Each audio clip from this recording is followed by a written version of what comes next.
షష్ఠి తిథిని పురస్కరించుకొని తులసీనగర్ హనుమాన్ దేవాలయంలో సుబ్రహ్మణ్య స్వామి కళ్యాణాన్ని ఘనంగా నిర్వహించారు.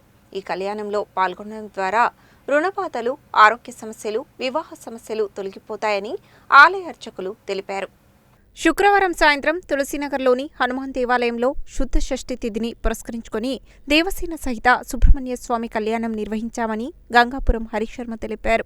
ఉదయం స్వామివారికి పంచామృతాలతో అభిషేకం నిర్వహించడంతో పాటు పుష్పాలతో అలంకరించి ధూప దీప నైవేద్యాలను సమర్పించామని చెప్పారు. అలాగే సాయంత్రం నిర్వహించిన కళ్యాణ మహోత్సవంలో భక్తులు అధిక సంఖ్యలో పాల్గొన్నారని తెలిపారు. ఈ కళ్యాణంలో పాల్గొనడం ద్వారా భక్తులకు రుణబాధలు, ఉద్యోగ సమస్యలు, వివాహ సమస్యలు తొలగిపోతాయని పేర్కొన్నారు. వివాహం ఆలస్యమైన వారు 11 వారాలు సుబ్రహ్మణ్య స్వామివారి అభిషేకంలో పాల్గొని కళ్యాణం నిర్వహిస్తే గ్రహదోషాలు తొలగి వివాహయోగం కలుగుతుందని తెలిపారు. కళ్యాణ మహోత్సవంలో భక్తులు అధిక సంఖ్యలో పాల్గొని స్వామివారి తీర్థ ప్రసాదాలను స్వీకరించారు. ఈ కార్యక్రమంలో కార్యనిర్వహణ కార్యదర్శి కలశిక కుశలయ్య, అర్చకులు పోతలపాటి శివప్రసాద్ శర్మ, వంగేపురం హనుమంత ఆచార్యులు, ఆలయ సిబ్బంది శేఖర్, గోదాదేవి, శ్రీను తదితరులు పాల్గొన్నారు.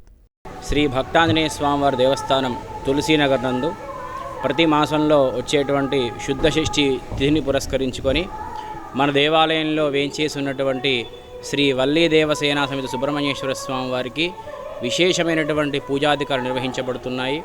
ఉదయం స్వామివారికి అభిషేకం నిర్వహించబడింది. విశేషమైనటువంటి పూజా కార్యక్రమాలు కూడా నిర్వహించబడింది. అలాగే ఇట్టి కార్యక్రమంలో భక్తులందరూ కూడా విశేషంగా పాల్గొన్నారు. అలాగే ఈ యొక్క సాయంత్ర ప్రదోషకాల సమయంలో శ్రీ వల్లీ దేవసేన సమేత శ్రీ సుబ్రహ్మణ్యేశ్వర స్వామివారి కళ్యాణం అత్యంత వైభవోపేతంగా జరపబడుతుంది. ఇట్టి కార్యక్రమంలో పాల్గొన్నటువంటి భక్తులందరికీ కూడా రుణబాధలు మరియు ఉద్యోగ సమస్యలు మరియు వివాహ సమస్యలు ఉంటే తొలగిపోతాయి. అలాగే వివాహం కాని స్త్రీ పురుషులందరికీ కూడా ఈ యొక్క స్వామివారిని 11 మంగళవారాలు సేవించి కళ్యాణం నిర్వహించినట్లయితే వారందరికీ కూడా తప్పకుండా జాతకంలో ఉన్నటువంటి కుజదోషము, రాహుకేతు దోషములు ఇత్యాది దోషములు కూడా అన్నీ కూడా తొలగిపోయి సకాలంలో వివాహం జరుగుతుంది.